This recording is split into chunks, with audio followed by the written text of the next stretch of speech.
Hi everyone, welcome to my blog. In my opinion, sharing is always caring. And this is going to be a short tutorial showing you step by step how I started my blog, why, and just in general what you can do to make your blog interesting.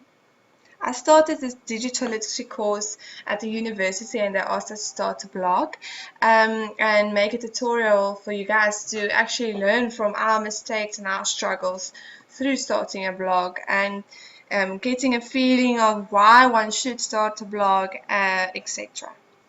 So the first thing you have to do when you start a blog is to choose your purpose for your blog. This is quite a struggle for me at the beginning. I didn't know if I wanted to make it for my classroom or for myself or for other people. In the end, I changed my blog a few times and decided that I'm just going to do it for myself, share my opinions and feelings and the resources with the world, and later on I will maybe make it for my class. So that's where your theme comes in then. Your theme needs to obviously suit your purpose, and that's why I have a Blackboard theme. It really works very easily, but there is a lot of themes you can choose, as you can see, and even if you go to the pro account, there's a lot more. So choosing your theme is really easy, but deciding your layout and the feel for your blog is going to be a different story. That's something else entirely. So there's a few options regarding your layout of your blog. There's categories, posts, and pages. Now, categories is these top things here, the different categories of your blogs. You can put pages and posts under each category. Pages are more static, they can't be changed, and they're always there. Like this is my front page, it never changes. So when you open my blog, this is what you're going to see every time. It won't go away like posts. But if you go to my home page, you'll see all my different posts going down from the most recent one to the first one I ever made. So it's taking its time to load now. But yeah, it's difficult to decide between posts and pages to make the decision on what information you want to be static and there forever and which ones you just want people to read for a while and come back to if they want to, which is going to be posts. So these are some of my posts that I made. You can see this is one and it goes on till there's the next one and goes on and on and on. Then you get pages like this is now in Afrikaans, but all of these that is subheadings underneath your stuff is pages that's static. So if I click on this one, which is just a research paper I did for one of my classes, you'll see that this page is static. It also doesn't have the sidebars there. So this is just one page, stays the same. You can always revisit and etc. etc. People can still comment on your pages as well. So there's no difference in that regarding posts. Then when you go to your menu, you'll see you can have your categories all like this and move your pages around so that they can be on the correct page as a subheading or as a heading, whatever you want to. So I decided to make my categories, put my pages as subcategories under these, and it works quite well. I started using pages as categories as well, but it makes it quite difficult. When you use categories, you can also post your post under separate categories. So if you can choose if it just has to show on your homepage or also for teacher, for life or languages, all of those. So that makes it a lot easier and user-friendly for someone who visits your page. So this is all the posts I've made recently or from the beginning of my blog. And as you can see, there are some categories that I've said these posts needs to be at. So it's going to be under homepage and teacher for life. Then like this one's going to be under resources and homepage.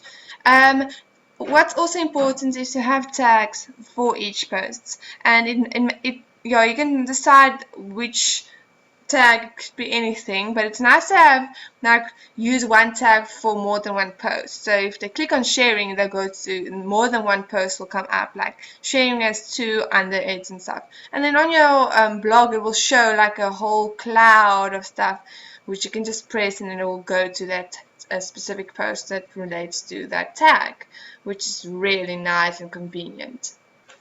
So it took me quite a while to figure out my layout and the way I wanted my blog to look. YouTube is a really nice resource to go to when you get stuck, but EduBlog also has its own helpful web where you can ask questions and stuff like this. But I decided my layout, my main focus is being on user friendly, so everything should just be easy to locate and edit and stuff like that. So as you can see, at the sidebars you can add widgets and plugins to make it more easy. This is just sharing buttons.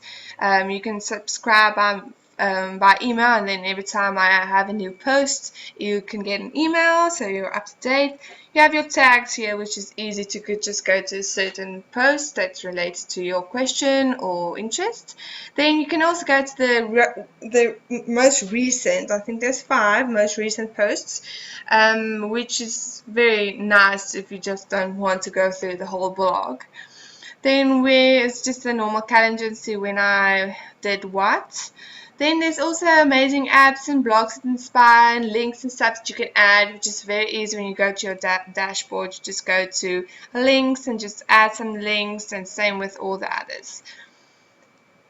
There are 3 types of sidebars that you can add. This is also a type of sidebar that just gives a summary of all my posts according to month. But you can put a sidebar on your left side at the bottom, or right side at the bottom, or at the right side of your blog the whole time, like it is mostly on mine. So my audience is fellow teachers and educators around the world. I changed it from being child audience to being educators, because I also want to learn from other people. So I think this is it works for me for a first-time blogger to just find out what people are saying about education, and probably help me in the future as well. So that's what all my posts are about. All my pages just about education, the role it plays in society, and how technology actually can change and improve your education in the class.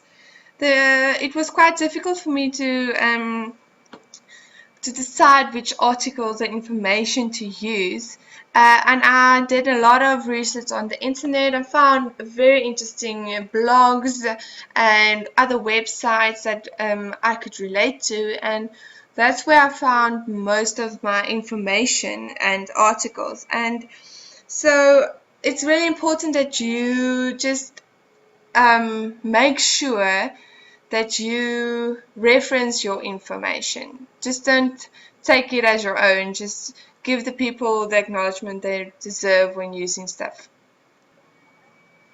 So, in expressing my personality through my blog, I just decided to be the most honest person I could be, and just before I started to post information about a topic, I first had to go and do some thinking about it myself and decide how I'm feeling about it. Why is it important? Why have I chosen this subject or topic to talk about? And I think just through doing some self-research and in-depth thinking, your personality and views and stuff just comes forth much easier.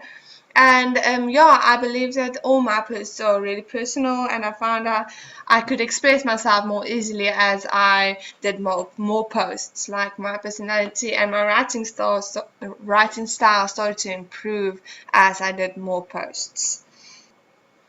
One of my earlier posts was a review and on a research tool or educational tool that you can use in your classroom.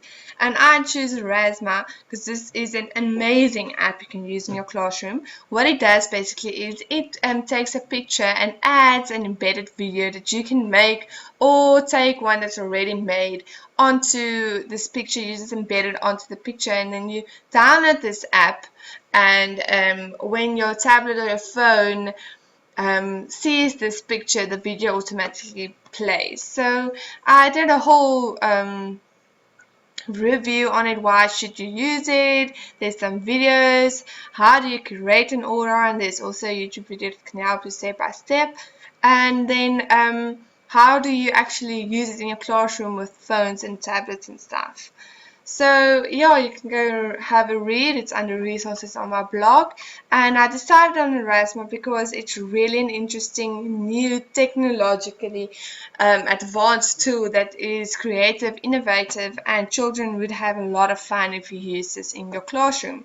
Like imagine your whole classroom full of pictures, and each picture has a video explaining why this picture is important in the classroom. So yeah, there's so much stuff you can do with Erasmus. Interacting on the web was quite difficult at first. I didn't know where I should comment and on what I should, and also I didn't know how to just get out my blog there so that the world can see it. So my first thought was just to have a talk to me contact sheet form where people can just talk to me directly if they want, and they can also comment on each post that I make. I also started to follow a few people on my EduBlogs. You can only follow people that's on EduBlogs through EduBlogs, but I started to follow people as well on my Google account, which is much easier with Google Plus, and that worked quite well. I visited some other blogs and commented on a few articles I read, and they replied, and so they started to read my blog, and stuff happens by itself then. I also used Twitter and Facebook as a resource to just get my blog out there. All my friends are starting to read it and commenting, and that's quite fun. And also with the digital literacy course, all of our students attending the course had to make our own blog. So through that, I could also see how they are struggling and just making it their own, and also commenting on theirs. So there's a few blogs that are already following me, and I'm following them. So your interaction, you just have to work on it. Just find new and creative ways to just get your blog out there. Just share your posts with Twitter and Facebook and all of those stuff. Get the words out. I must say the value of this digital literacy course was really amazing. I never thought of myself as a technologically strong person who knew all this stuff about internet and sharing your wisdom stuff through websites and blogging. It really opened my mind to what you can do in the class, and what you actually have to do in order to give yourself the chance to be a 21st century teacher, and developing your students for the world that's ahead, for the future that technology is going to take over, and they need to be able to keep up and still be creative using technology. I really learned a lot, and I really enjoyed learning it. It was very helpful for me to just know all the resource tools that's available on the internet, and so user friendly and very educative in the classroom. I must say this was a month well spent. I grew a lot, and I'm actually like a whole new person when it comes to technology and using it in various manners. And I must say I'm very proud of my blog, and I'm just gonna go blog some more after this tutorial. And please just take a visit to my blog. It's the URL is Juffrouw Creer at EduBlogs. I'm just going to show you it here. There you can see my blogging URL, which you can go and have a look at, and just comment and share your ideas with me. Thank you. I hope you guys enjoyed my tutorial and that you learned a few things about starting a blog.